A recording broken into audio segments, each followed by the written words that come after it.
Next చేయబోయే item ఏంటి? కరివేపాకు బాత్. కరివేపాకు బాత్. అవునండి.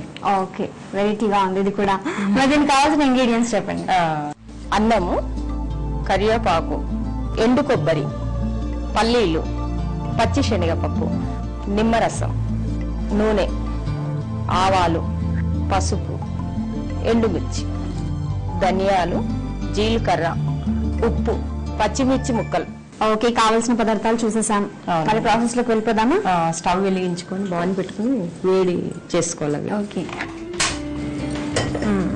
అలా వేడికినాక కొంచెం ఎండుమిర్చి వేయించుకోవాలి. అవునండి. అంటే వితౌట్ ఆయిల్? Without oil. మీకు షాపింగ్ చేయడం బాగా ఇష్టం అండి? ఇష్టం అండి. వెళ్తూ ఉంటారా షాపింగ్ కి? వెళ్తూ ఉంటాను. ఎవరితో వెళ్తారు? ఫ్రెండ్స్ తో, రిలేషన్ తో. ఎంతమంది ఫ్రెండ్స్ ఉన్నారు మీకు? చాలా మంది ఉన్నారండి. కిట్టి పార్టీస్ చేసుకుంటాం మేము. చేసుకుంటారా? ఎలాంటి కిట్టి పార్టీస్ చేసుకుంటారు? అంటే గేమ్స్ పెట్టుకొని ఎంజాయ్మెంట్ కోసం మంత్లీ ఒకసారి అలా ఒక వెరైటీ తీసుకెళ్ళి సో బాగా ఎంజాయ్ చేస్తారు ఈ అపార్ట్మెంట్ లో. అవునండి. కొంచెం ధనియాలు కూడా వేసుకోవాలండి. కొంచెం కరివేపాకు కూడా వేసుకుందాం. కరివేపాకు బాత్ కదా. ఎండు కొబ్బరి. వీణా గారు, మీకు పెళ్ళి ఎన్ని ఇయర్స్ అయిందండి? 21 years అండి. 21 years అయిందా? ఈ 21 years లో కోపతాపాలు ఏమైనా ఉన్నాయా? లైట్ గా వస్తూ పోతూ ఉంటాయి కదా. వస్తూ పోతుంది. ఫస్ట్ ఎవరు కాంప్రమైజ్ అవుతూ ఉంటారు మీ ఇద్దరులో? నేనే అవుతాను కదా. లేడీస్ ఫస్ట్ అంటే వాళ్ళు ప్రపోజ్ చేస్తారు కానీ మనం కాంప్రమైజ్ అవ్వాలి. అయిపోయినాయండి. వేయించుకున్నాము. ఓకే, వేయించుకున్న తర్వాత మిక్సీ జార్ లో వేసుకొని పౌడర్ చేసుకున్నాం. స్టవ్ ఆఫ్ చేయండి.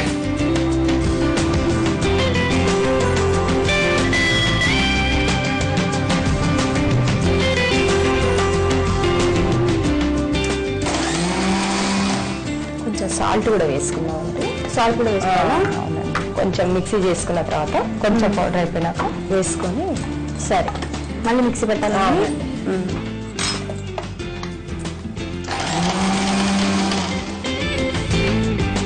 రెడీ అయిందండి. ఇప్పుడు రెడీ అయిపోయిందా పొడి? అవునండి. ఓకే, ఇలా పొడి చేసుకోవాలి. ఇలా పొడి చేసుకోవాలండి. తర్వాత ఏం చేయాలి? స్టవ్ వెలిగించుకొని ఆయిల్ పెట్టుకొని ఆయిల్ వేసుకుని పోపు చేయడానికి. ఓకే, అయితే స్ట్రాంగ్ చేస్తాను. ఆయిల్ కొంచెం ఆయిల్ వేసుకోవాలి. సరిపోతుంది. మీకు ఏ ఫుడ్ అంటే బాగా ఇష్టం? వెజ్జా నాన్ వెజ్జా? వెజ్. మీరు వెజ్జా? ఓకే, నాన్ వెజ్ అసలు తినమండి. స్మెల్ అసలు పడదు. ఓకే, ఆయిల్ వేడైపోయింది కదా. ఆవాలు వేసుకుందాం ఫస్ట్. ఆవాలు తర్వాత జీలకర్ర, పచ్చి శనగపప్పు 3 spoons, పల్లీలు, కొంచెం ఎండుమిర్చి కూడా వేసుకోవాలి. మళ్ళీ పచ్చిమిర్చి, కరివేపాకు, పసుపు. ఓకే, కరివేపాకు వేసుకున్న తర్వాత పసుపు వేసుకున్నాం. లాస్ట్ సాల్ట్ వేసుకుందాం. లాస్ట్లో సాల్ట్, నిమ్మరసం కొంచెం లైట్గా. ఇప్పుడే వేయాలా? స్టవ్ ఆఫ్ చేసుకుంటాం. స్టవ్ ఆఫ్ చేయనా? అంటే నిమ్మరసం స్టవ్ ఆఫ్ చేసిన తర్వాత వేసుకుంటే చేదు రాదు. ఓకే,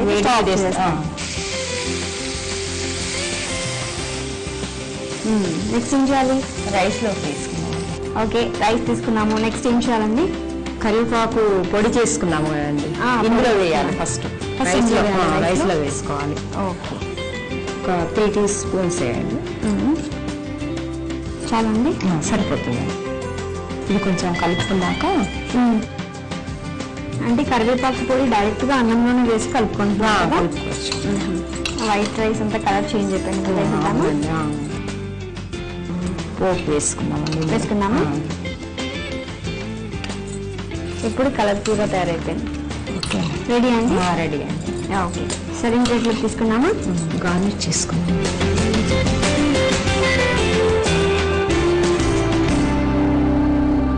ఇప్పుడు కరివేపాకు బాత్ రెడీ.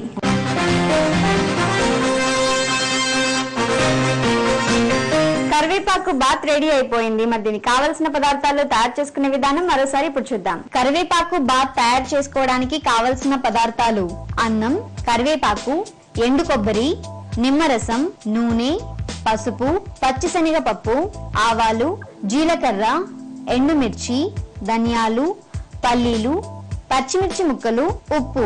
తయారు చేసే విధానం: ముందుగా స్టవ్ వెలిగించి పాన్ పెట్టి ఎండుమిర్చి, ధనియాలు, కరివేపాకు, ఎండు కొబ్బరి వేసి వేయించి మిక్సీ జార్ లో వేసుకుని గ్రైండ్ చేసి తగినంత ఉప్పు వేసి మళ్ళీ గ్రైండ్ చేయాలి.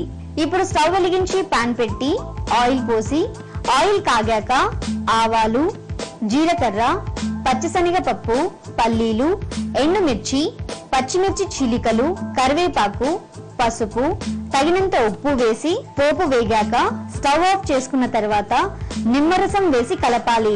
తర్వాత అన్నంలో ముందుగా గ్రైండ్ చేసిన కరివేపాకు పొడి వేసి బాగా కలుపుకోవాలి. ఆ తరువాత ఈ పోపు కూడా అందులో వేసి కలుపుకొని ఒక ప్లేట్లోకి తీసుకొని క్యారెట్, ఉల్లిపాయ ముక్కలతో గార్నిష్ చేసుకోవాలి. అంతే, కరివేపాకు బాత్ రెడీ.